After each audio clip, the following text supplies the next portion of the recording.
Assalamualaikum warahmatullahi wabarakatuh. Halo teman-teman semua, perkenalkan nama saya Okta Ramadhani. Saya mahasiswi dari Fakultas Ekonomi dan Bisnis dengan prodi akuntansi dan nomor induk kemahasiswaan saya adalah 2902550009. Kali ini saya ingin menjelaskan tugas dari mata kuliah Matematika, Ekonomi, dan Bisnis dengan dosen pengampu Ibu Irvia Erviza MPD. Dan untuk kali ini saya ingin menjelaskan materi tentang penerapan fungsi dalam ekonomi, penerapan fungsi linear pada fungsi permintaan dan penawaran. Dan untuk slide selanjutnya kita akan membahas tentang fungsi linear ya teman-teman. Untuk fungsi linear tersebut terbagi menjadi dua, yaitu ada fungsi permintaan dan fungsi penawaran. Kali ini saya ingin menjelaskan tentang fungsi permintaan terlebih dahulu. Untuk fungsi permintaan atau kurva permintaan menggambarkan hubungan antara jumlah yang dipinta konsumen dan harga produk. Dengan demikian, harga barang menjadi vital dalam menentukan jumlah barang yang dibeli oleh konsumen di pasar. Selanjutnya, saya akan menjelaskan tentang fungsi penawaran. Untuk fungsi penawaran adalah suatu fungsi yang menunjukkan hubungan antara harga dan barang yang ditawarkan oleh produsen kepada konsumennya.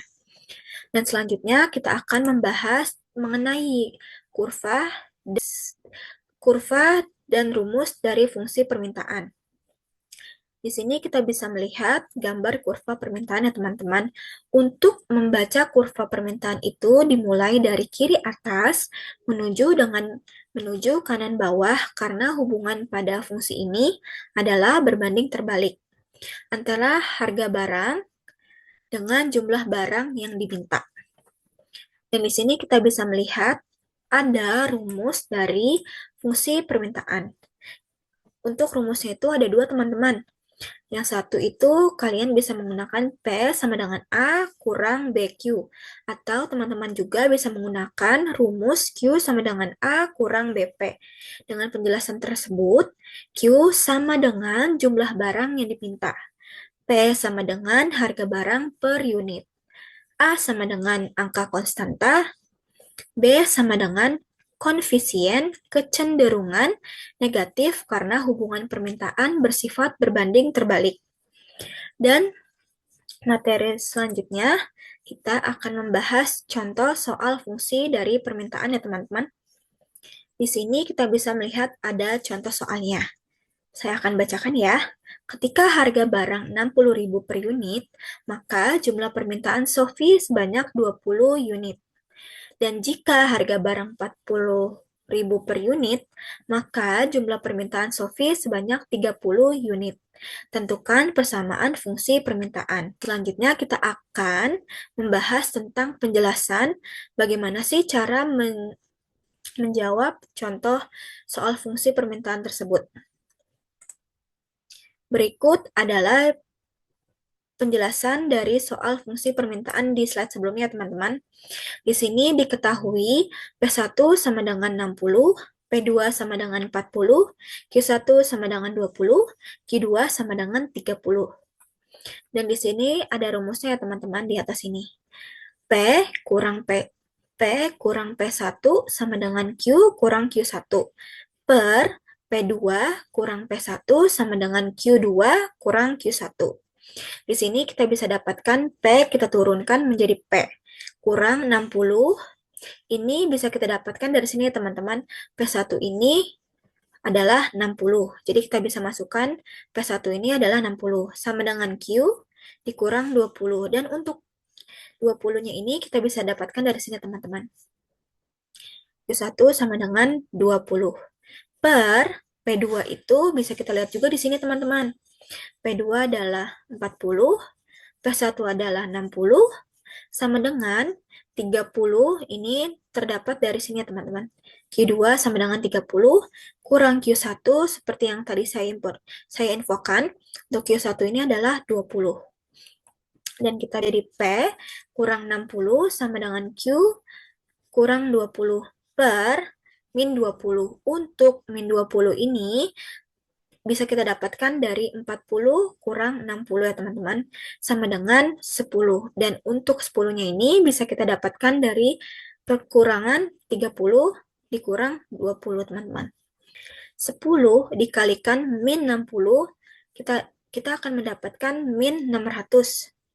Sama dengan min 20 dikalikan dengan Q, kita bisa mendapatkan min 20Q. Ditambah, dikarenakan kita ada persilangan rumus, min kali min sama dengan plus. Min 20 dikali min 20 sama dengan 400 ya teman-teman. Dan kita bisa menarik kembali rumusnya seperti 10P sama dengan min 20Q ditambah 400 ditambah 600. Di sini juga ada perpindahan rumus. Dari kiri ke kanan itu adalah plus, sedangkan dari kanan ke kiri itu adalah min ya teman-teman. Jadi 600 dipindahkan rumus ke kanan itu menjadi plus. Seperti berikut ya teman-teman. Dan selanjutnya kita mendapatkan 10P dikurang min 20Q ditambah dengan 1000. Untuk 1000-nya ini bisa kita dapatkan dari 400 ditambah dengan 600 ya teman-teman.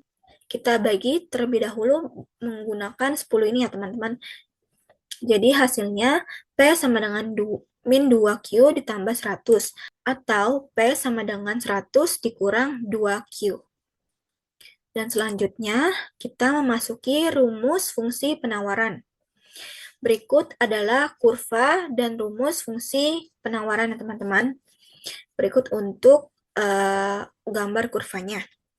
Di dalam kurva fungsi penawaran berikut adalah jika harga suatu barang naik, maka barang yang ditawarkan juga akan naik dengan syarat ceteris paribus.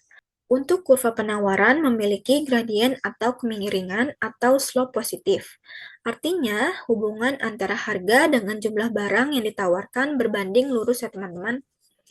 Untuk kurva penawaran akan berjalan naik dari pojok kiri bawah ke pojok kanan atas. Berikut untuk rumus fungsi penawaran. Di sini juga ada dua, teman-teman. Kalian bisa menggunakan Q sama dengan A plus BP atau P sama dengan A plus BQ. Dan selanjutnya kita akan memasuki contoh soal fungsi dari penawaran ya. Berikut diketahui fungsi penawaran suatu barang adalah QS sama dengan 200 tambah 6P. Berapa jumlah barang yang ditawarkan jika harga barang tersebut adalah 100? Selanjutnya kita akan membahas penjelasan dari soal fungsi penawaran di slide sebelumnya, teman-teman. Berikut adalah pembahasannya.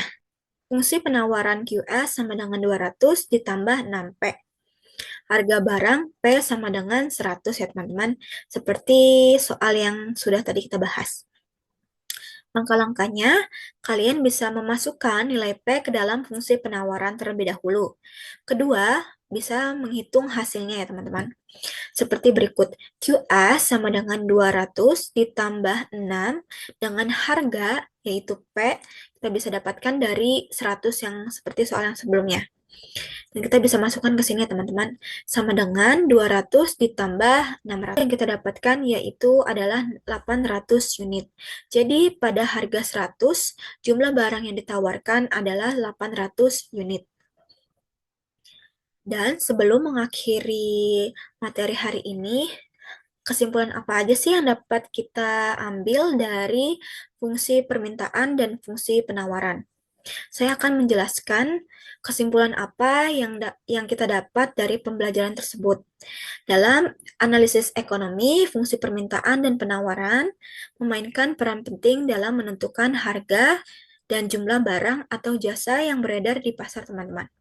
Permintaan menggambarkan jumlah barang yang diinginkan pada konsumen berbagai tingkat harga. Sementara penawaran menunjukkan jumlah barang yang tersedia, diproduksi atau dijual oleh produsen. pada harga yang sama. Oleh karena itu, fungsi permintaan dan penawaran bekerja bersama-sama untuk menciptakan titik keseimbangan, di mana jumlah barang yang ditawarkan oleh produsen sama dengan jumlah barang yang diminta oleh konsumen pada tingkat harga tertentu. Baik, sekian dari presentasi saya. Mohon maaf apabila ada kata atau kalimat yang teman-teman kurang mengerti, dan terima kasih kepada teman-teman dan Ibu Ervia yang sudah meluangkan waktunya untuk menonton materi yang saya bawakan di kali ini. Sekian presentasi dari saya. Wassalamualaikum warahmatullahi wabarakatuh. Terima kasih teman-teman semua.